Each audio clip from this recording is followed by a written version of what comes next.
était pour Fabrice.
On est arrivé au bout de la batterie.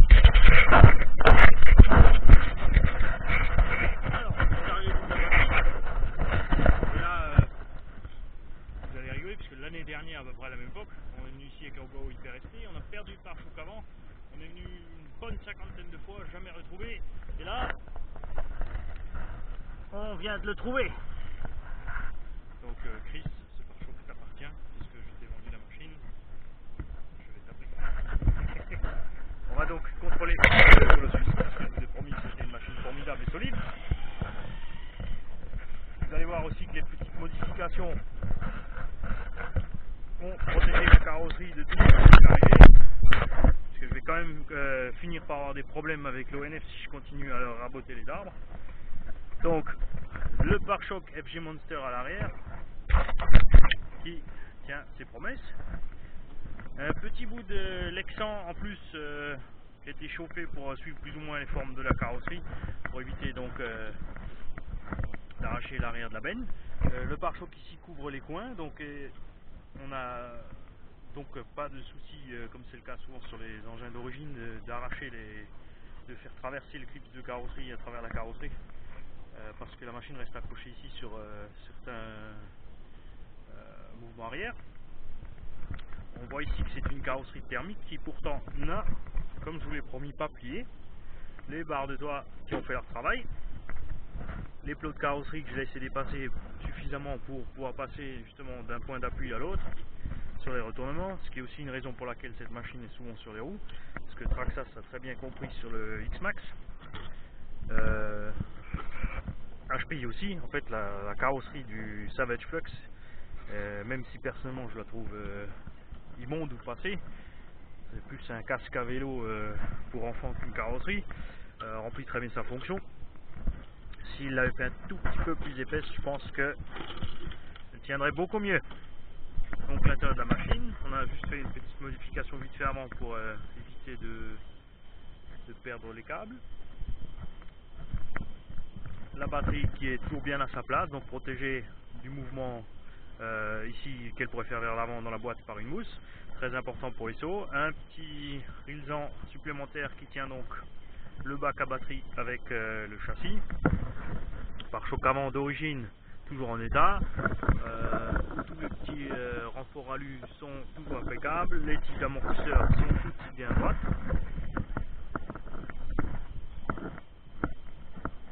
Je vais quand même faire le nécessaire pour que les biellettes se décrochent un peu moins, mais je préfère qu'elles se décrochent comme je l'ai dit pour éviter de récupérer ma machine avec des fusées cassées. La barre de toit qui a bien servi, c'était aussi une occasion, donc quelques perforations trop grandes ont causé effectivement, vous avez vu sur certains retournements, sa déformation. Je pense que sans cette découpe immonde, il n'y aurait pas eu de souci. Dessous de la machine, rien à dire. Ce que j'aime le moins sur le Sen, c'est que les amortisseurs avant sont très exposés. C'est un peu mieux sur le Savage puisqu'ils sont intégrés au triangle, encore mieux sur les Max où ils sont posés dessus. Mais il y a plein de machines en fait qui ont cette configuration. On aimerait bien que les constructeurs nous fassent un petit quelque chose de mieux pour protéger le bas des amortisseurs, puisqu'ici ils sont exposés surtout lors des franchissements. Si vous braquez à fond d'un côté, vous voyez que l'amortisseur est vraiment libre de heurter tout ce qui se passe par là. Personnellement, j'opte toujours pour mettre les vis de l'arrière vers l'avant et non l'inverse, pour éviter de simplement remplir la vis d'air, ce qui facilite grandement le démontage de l'amortisseur sur le terrain. Quelques petits conseils à faire, enfin des choses qu'il faut emmener. Donc je vous ai déjà dit, un marteau et une grosse pince multiprise. Pour travailler proprement, le mieux c'est un petit bout de couverture ou quelque chose, ou de PVC, ou de vous piquez la nappe de la table de jardin de vos parents, vous leur dites qu'il y avait un gros trou, de toute façon il faut la changer. Ce qui vous permettra quand vous travaillez de récupérer toutes vos vis que vous pourriez perdre sur le tas. Les clips de carrosserie aussi sont toujours dessus, donc je pense que vous avez pu voir pourquoi je suis convaincu de cette machine, et que les quelques personnes avec qui j'ai partagé cette machine et qui en ont du coup acheté aussi sont tout aussi ravis. Donc je vous dis à bientôt pour un autre épisode, et j'attends vos commentaires pour savoir